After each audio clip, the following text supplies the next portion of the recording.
In today's video, we will solve some of the examples on construction of root locus. So we have the first question with us. Sketch the root locus of the unity feedback system having the forward path gain g of s equal to k by s into s plus 2 into s plus 4, where k is varied from 0 to infinity. Therein, we need to obtain the value of k for which the system is unstable. So first what we do is we write the open loop transfer function g of s into h of s. So the open loop transfer function g of s into h of s is k by s into s plus 2 into s plus 4, as h of s is equal to 1. So the first point in constructing the root locus is we have to identify the number of poles and number of zeros. So the denominator gives us the number of poles and the numerator s terms gives us the number of zeros. As you can see in this open loop transfer function, numerator we have only the system gain k. Therefore, the number of zeros is equal to 0. That means m number of zeros is equal to 0. Next, coming to the denominator, the roots are s is equal to 0, s is equal to minus 2 and s is equal to minus 4. Therefore, the number of finite open loop poles is equal to 3. Therefore, n, small letter n, which we use it to denote the number of poles, is equal to 3. So now, how many branches are there in the root locus?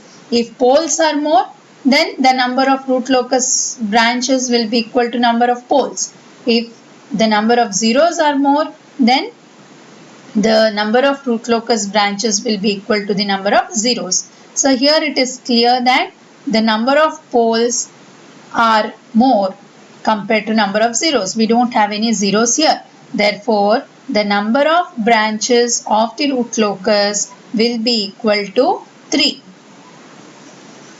And all the root locus branches starts from each of the open loop pole. That means one branch starts from s is equal to 0, one branch starts from s is equal to minus 2, the other branch starts from s equal to minus 4.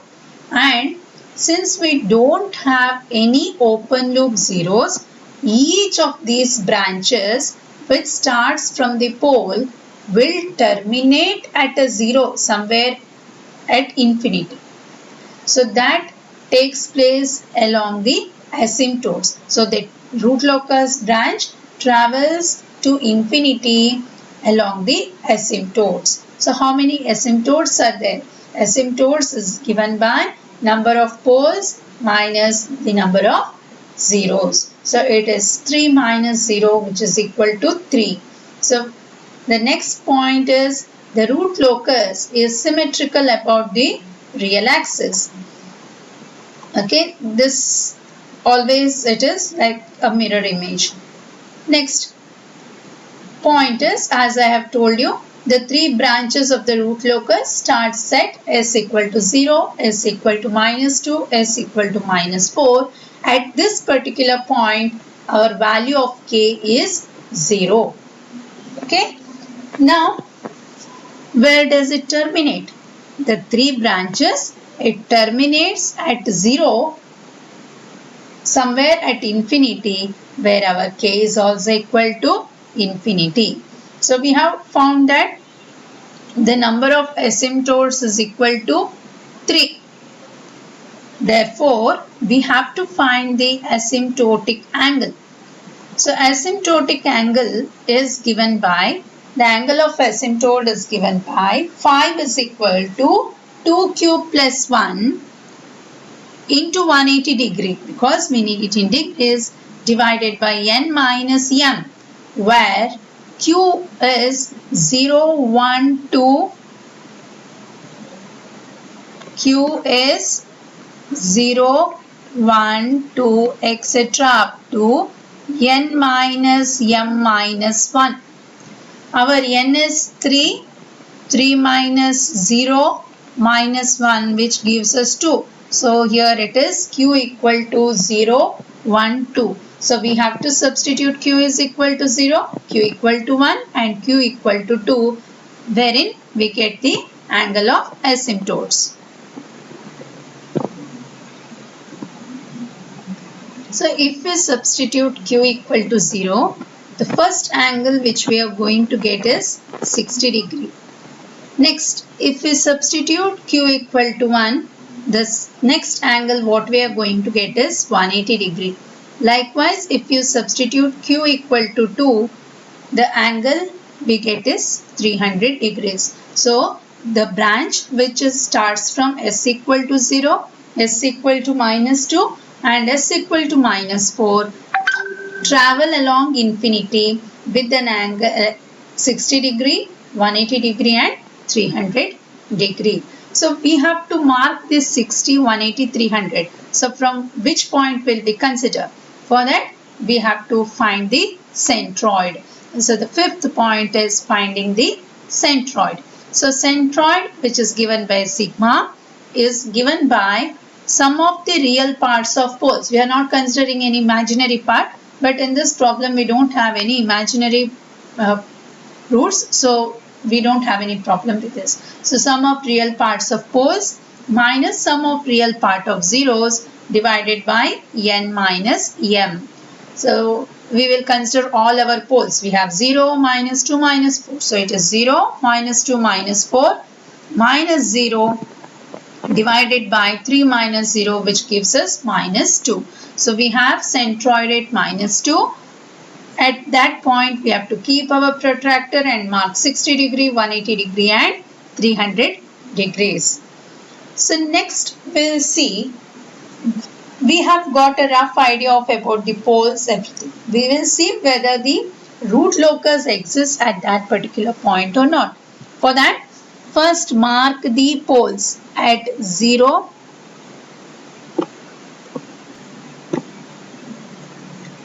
so we have to first mark the real axis, imaginary axis as shown in this diagram.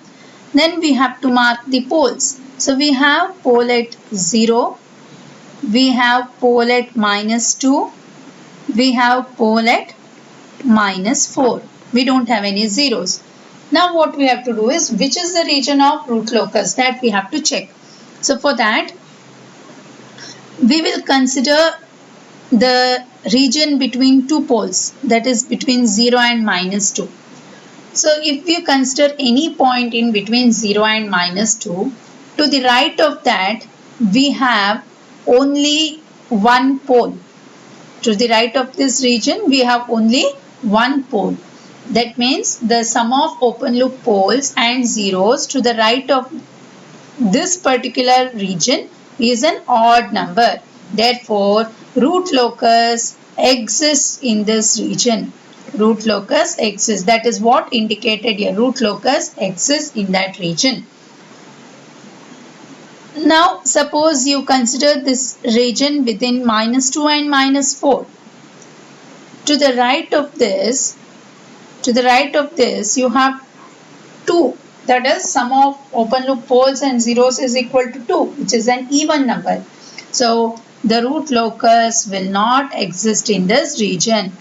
There is no root locus existing in this region. So, if you observe here, I have not written anything over there. Next, we have to consider the region beyond minus 4. So, if we consider the region beyond minus 4, to the right, we have totally 3. So, sum of the poles and zeros is equal to 3, which is an odd number. Therefore, in this particular region also, root locus exists. I hope this concept is clear. So, you have to find the existence of root locus. So, when which part of the real axis there is a root locus branch. So on the real axis, the root locus is found between section S is equal to 0 and minus 2, and the second section is between minus 4 and minus infinity. So we don't have any complex poles or zeros. Our poles are minus 2, minus 4. It is real part. We don't have any imaginary term. So there is no need to calculate the angle of departure or angle of arrival. Next is you have to find the breakpoints. Why? Because as you observe here, one branch starts at S equal to 0. Other branch starts from S is equal to minus 2. That means the branches are moving like this. Okay, one starts from 0, other starts from minus 2. Somewhere it will break. So we have to find the breakpoints. So the next point is to find the breakpoints. So to find the breakpoints, we have to differentiate k with respect to s and equate it to 0. So dk by ds, we have to make it equal to 0. So for that, first write the characteristic equation, which is given by 1 plus g of s into h of s equal to 0. So 1 plus k by s into s plus 2 into s plus 4 equal to 0. I differentiated it, on which I got it as minus of 3s square plus 12s plus 8. That equating it to 0 and finding the roots. I have got s is equal to minus 3.15 and minus 0.85. So it is already seen that this is minus 2, this is minus 4. We have observed that the root locus section is between 0, minus 2 and beyond minus 4. So this minus 3.5 cannot be a part of a root locus. So it is not a breakpoint. But 0 to minus 2, we have minus 0.85. It is clear that this particular point is a part of root locus. So minus 0.85 is a valid breakpoint.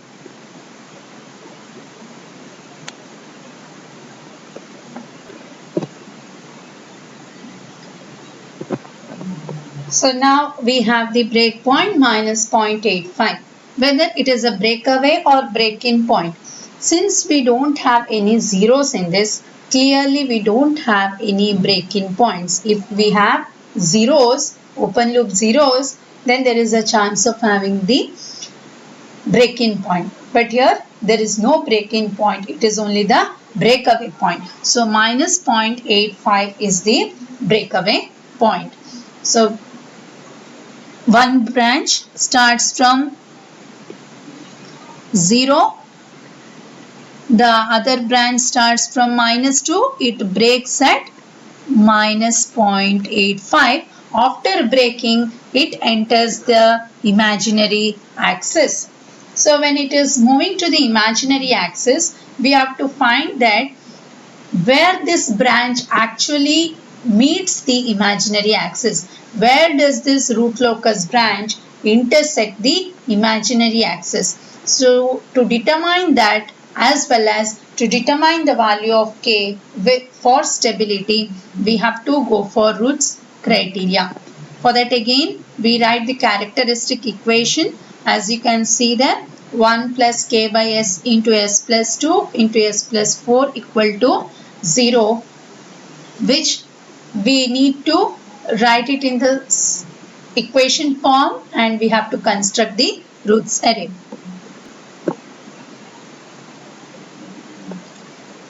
We get s cube plus 6s square plus 8s plus k equal to 0.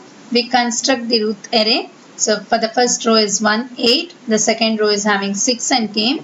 So the third row we get it as 48 minus k by 6, and the last row is k. So for the system to be stable, we know that according to the roots criteria, the first column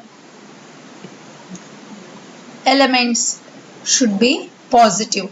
So for that we should have this k also has to be positive. So k is greater than 0. 48 minus k also should be greater than 0. That means our range of k is between 0 and 48. So the marginal value of k for stability is 48. So beyond 48 the system becomes unstable. So if k is greater than 48 the system becomes unstable.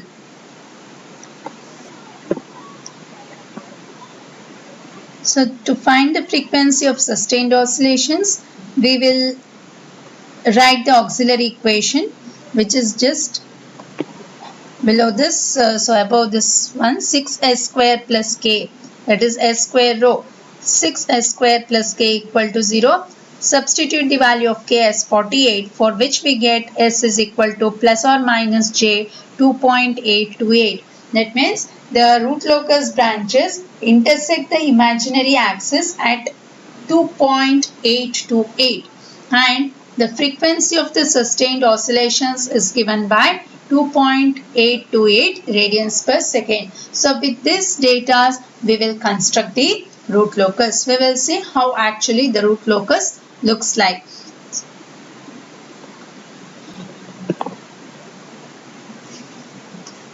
So here you can see the plot. The x-axis our real axis, y-axis the imaginary axis. We have to put the scale. So we have to take s equal to 0 up to any values. Since our important points are poles at 0, -2, -4. So for clarity I have taken 0.5 difference both at the real axis and on the imaginary axis. So you have to mark a pole at 0, -2, -4 by putting a cross sign. If it is a 0 which you have, you will indicate it by 0. If it is a pole, indicate it by cross. This is for pole and this is for a 0. And after marking the pole at 0, -2 and -4, we have to mark the centroid. Our centroid is also at -2. So the centroid is at -2. For centroid you can just put a dot. And then keeping the protractor at -2, mark 60 degree, 180 degree and 300 degree, which is nothing but -60 degree. So that is by dotted lines. Okay. Next is you have to mark the intersection of the imaginary axis at j 2.828. So from 0 start a branch and then at -0.85 let it break and it will travel along the imaginary axis at an angle plus 60 degree and intersect the imaginary axis at j 2.828, that is positive. At that particular point it is observed that k is 48 and then it will travel along infinity whereas k tends to infinity. The second branch start at -2, let it travel along -0.85. At -0.85 it breaks and then at an angle -60 degree it travels and intersects the imaginary axis at -j 2.828 where our k is again 48 and then it travels along k which is infinity.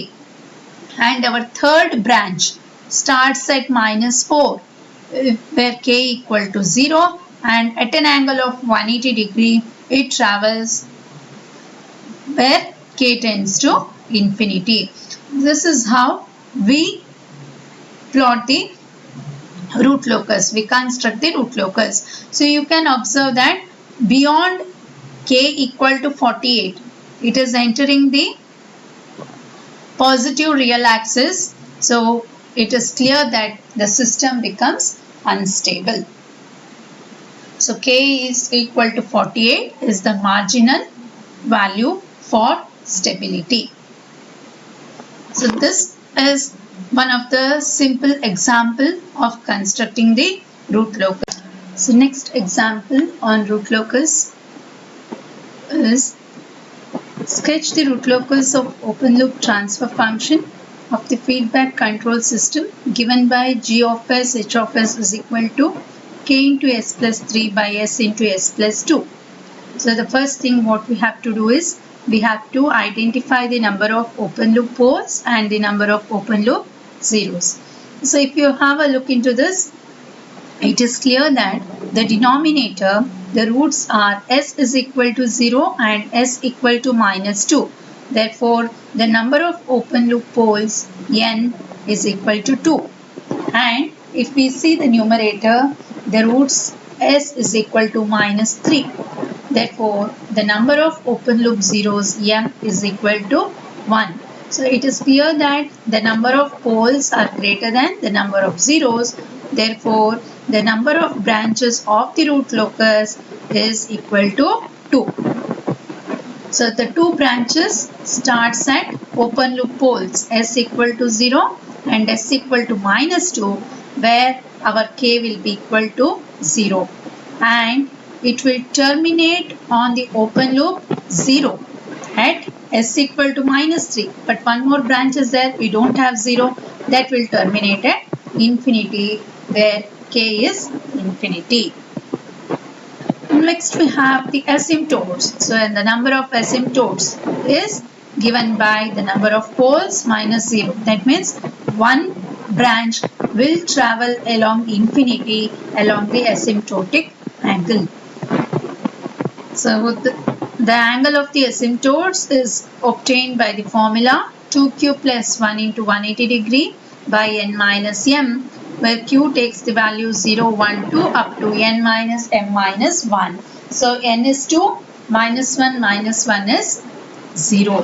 So we have only one asymptotic angle, that is for q equal to 0. On substituting, we get it as 180 degree. So one branch starts from s is equal to 0 and terminates at s equal to minus 3.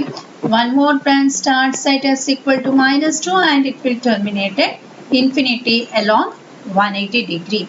So the next thing is where our centroid is. So to find the centroid, we use the formula sigma equal to sum of real part of poles minus real part of zeros divided by number of poles minus zeros. So one of the pole is 0, the other one is minus 2. So 0 minus 2 minus of minus 3, which is a 0, divided by 2 minus 1, which gives us 1. That means our centroid is at the positive real axis, which is equal to 1. Now we'll find which part of the real axis is a part of root locus. So for that, we consider the section between, this is our pole, one pole, other pole is at minus 2. We have a 0. We have a 0 at minus 3. So if we consider the section between 0 and minus 2, to the right of this we have only one pole, which is an odd number. That means the root locus exists here. And if we consider the section between minus 2 and minus 3, to the right side we have two poles. So this is not a part of root locus. And if we consider beyond minus 3, that sum of the poles and zeros is 3, which is an odd number. Therefore, this again is a part of root locus. So there is no root locus existing between minus 2 and minus 3. And since we don't have any complex pole or complex zero, there is no need to find the angle of departure or angle of arrival. So here what we need to do is we have to just find the break points, because between two poles we have a root locus which exists, so obviously it will break. So you can have either breakaway points or break-in points. So in general, first we will find which is the breakpoint. So to find the breakpoints, we have to differentiate k with respect to s and equate it to 0. So for that, first we write the characteristic equation 1 plus g of s h of s equal to 0. So we get k equal to minus s into s plus 2 by s plus 3. On differentiating it and equating it to 0, we get s squared plus 6s plus 6 equal to 0. The roots are minus 1.268 and minus 4.732. So 0 to minus 2 is a part of root locus. Beyond minus 3 is also a part of root locus. Therefore, minus 1.268 as well as minus 4.732 both are valid breakpoints. So now we have to see whether it is a breakaway point or break-in point. Again, dk by ds we need to differentiate, for which we get d square k by ds square. If d square k by ds square is greater than 0, it is a breakaway point. If it is less than 0, it is break-in point. So for that, we consider dk by ds, differentiate it, we get it as 2s plus 6. So now substitute what s values we have got, that is roots what we have got. So s is equal to minus 1.268. Substitute it in d square k by ds square. So we get a positive answer, which is 3.464, which is greater than 0. That means our s equal to minus 1.268 is the breakaway point. Similarly, substitute s equal to minus 4.732 in d square k by ds square, which is 2s plus 6, for which we get it as minus 3.464, which is less than 0. Less than 0 means it is a break-in point. So minus 4.732 is break-in, whereas minus 1.268 is breakaway. So always remember, breakaway means the root locus branch from the real axis, it is diverting, whereas break-in means the root locus branches are entering the real axis. So it breaks at an angle plus or minus 180 degree by r, where r is the number of branches approaching or leaving the break point. So obviously you should have two branches. So it is 180 degree by 2, which is 90 degree. So at 90 degree it breaks the real axis. So obviously it will not cross the imaginary axis. So there is no need to apply the roots criteria, and for all values of k, the system will be stable. So now we'll see how to construct the root locus, how actually the root locus looks like.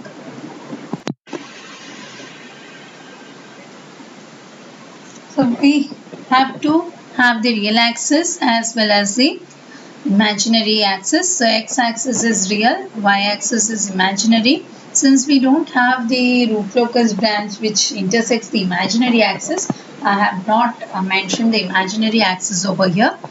So we have a positive real part, negative real part. Our centroid is at 1, that is positive real axis. So on the negative real side, we have minus 0.5, minus 1, minus 1.5, minus 2, minus 2.5, minus 3. So the left hand side is negative. So even though you have missed these negative values over there, the left hand side are the negative values. 0, 0.5, 1, 1.5, 2, minus 2.5 and so on. So remember, we have two breakpoints. One is at minus 1.268 and the other one is at minus 4.732. So breakaway point is at minus 1.268, break-in point is at minus 4.732. So at break-in it should enter, the branch should enter, at breakaway it should divert. So one branch starts at 0. So the orange line which you can see, the first branch starts at open loop pole S is equal to 0 where K is equal to 0.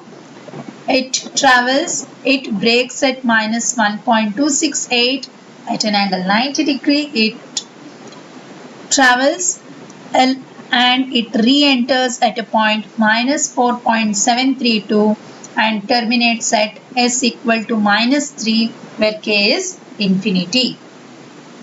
Okay, the next branch starts at S equal to minus 2 and it breaks at minus 1.268, that is the green line. Then it re-enters at minus 4.732 and at an angle 180 degree, it moves towards infinity as K tends to infinity. This is how your root locus looks like. So for all the values of K, the system is stable because it is along the left hand side. There is no branch which is to the right side, so the system is stable. Hope this particular problem is clear to you.